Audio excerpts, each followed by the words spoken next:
We have found the best possible edge rusher situation in free agency for the Lions, and it's not Myles Garrett. It's not Max Crosby. Let's talk about who it is.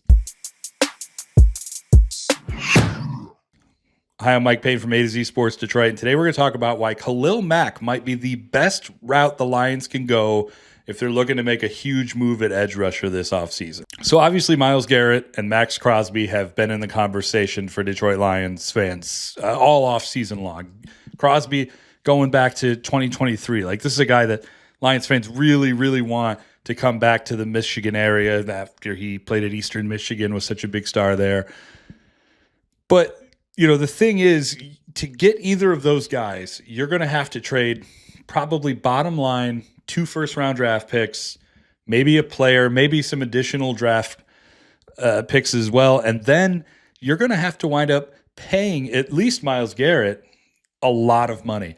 And this is all based, this is all on top of the fact that you're trying to make Aiden Hutchinson, after what should be a really good 2025 season, the highest paid edge rusher in the league, the highest paid non-quarterback in the league. So you want to do that plus Myles Garrett, and then try to find a way for Brian Branch, Sam Laporta, Jahmyr Gibbs, and Jack Campbell.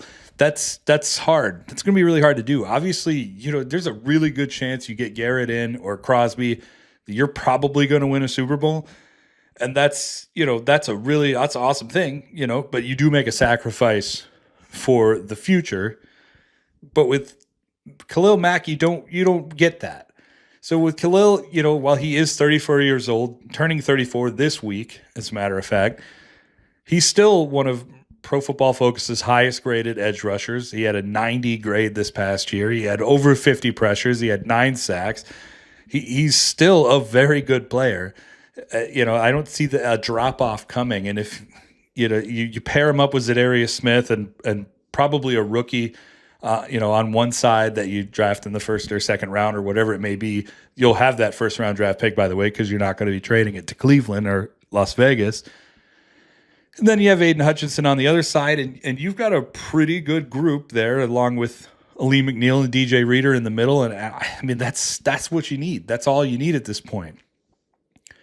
What you don't lose draft picks, as we just mentioned, by signing Khalil Mack. You don't have to pay him a gigantic extension very soon, but he will cost some money.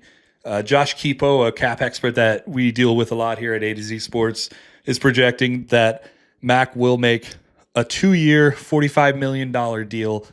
That's not bad. That's not bad at all. If you can make a lot of that guaranteed, kind of front load it, you can have him off the books by 2026 if you wanted to, if it wasn't working out anymore.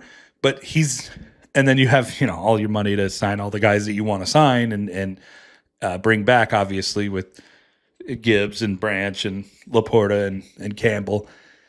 But you get a lot of good play out of Mack. You get, kind of the end of his career, last 2 years, really good play at not top dollar.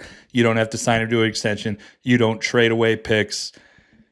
It's not the sexiest move. It would have been the sexiest move like 6 years ago. It's not right now, but it is a move that will help you sustain success over time while also giving you that shot to potentially win the Super Bowl in 2025. To me, I just think this makes too much sense. It's the route you got to go. We'll see what the Lions wind up doing, but until then, we'll see you next time.